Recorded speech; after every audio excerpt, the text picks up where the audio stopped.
bienvenue à notre émission d'actualité. Aujourd'hui, plongeons dans les derniers développements européens. La Belgique, président l'UE, se concentre sur le renforcement de son industrie.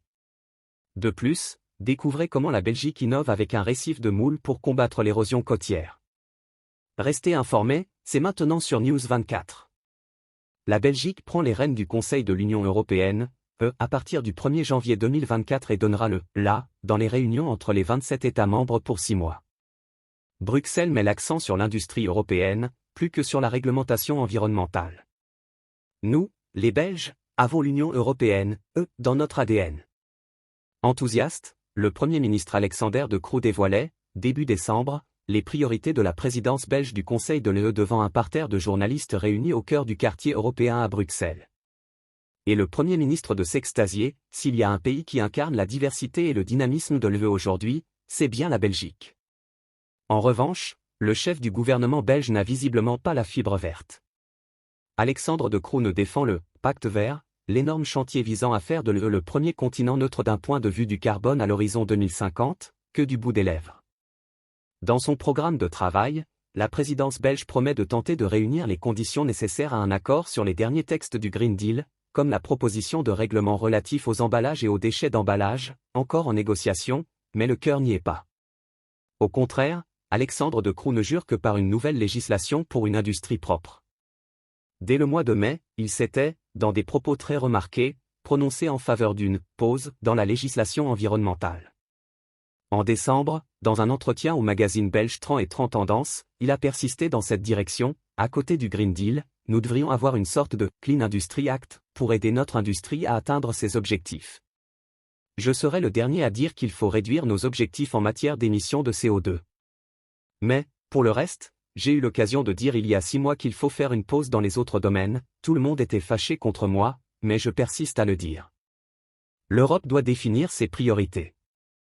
Aujourd'hui, notre industrie, nos PME, notre population ont compris qu'il fallait tout faire pour diminuer radicalement nos émissions. Mais si vous ajoutez à cela la biodiversité, la suppression de produits chimiques ou la restauration de la nature, vous allez mettre votre priorité sous pression. Il faut choisir, poursuit-il. Pour l'écologiste belge Philippe Lambert, eurodéputé depuis 2009, en attaquant le Green Deal, le Premier ministre cherche avant tout à s'adresser à l'électorat de droite en Flandre. Les élections législatives fédérales sont organisées en même temps que les élections européennes, en juin prochain. Quoi qu'il en soit, le Premier ministre a beau jeu de plaider pour de nouvelles règles visant à soutenir l'industrie européenne, mais dans les faits, pour qu'une nouvelle législation voie le jour, il faut que la Commission européenne la propose. D'autant qu'en février 2023, l'institution a déjà dévoilé un « plan industriel du pacte vert » avec, pour fer de lance, un règlement pour une industrie à zéro émission nette. La Belgique pourra au moins tenter de faire « atterrir » ce texte d'ici au mois de juin. Ostende, Belgique, AFP, pour lutter contre l'érosion côtière, la Belgique teste une solution, la création au large d'un récif naturel de moules, susceptible de freiner les effets néfastes des puissants courants de la mer du Nord tout en développant la biodiversité. Cette expérience scientifique, fruit des recherches des instituts flamands Ilvo et Vlies associés à des firmes belges spécialisées dans les constructions offshore, a été menée pendant 6 ans à quelques kilomètres au large de la station de La Panne, près de la frontière française. Ces résultats ont été présentés en octobre à Ostende, fief belge des études marines.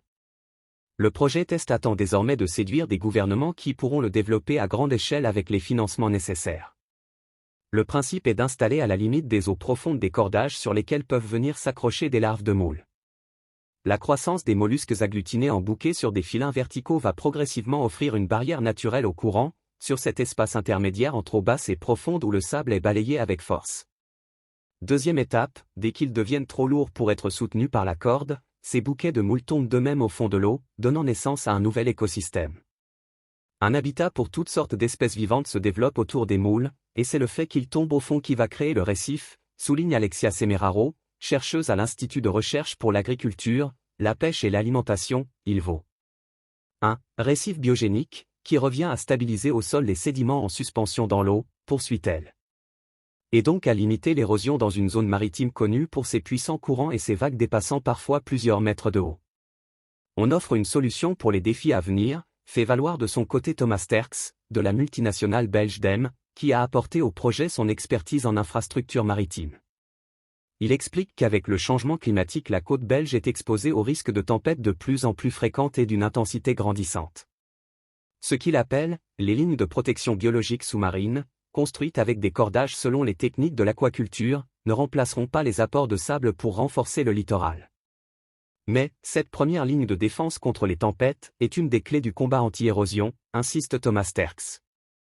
Au large de la Panne, les bouées et ancres qui fixaient les cordes des 2 récifs expérimentaux créés depuis 2017 ont désormais été retirés.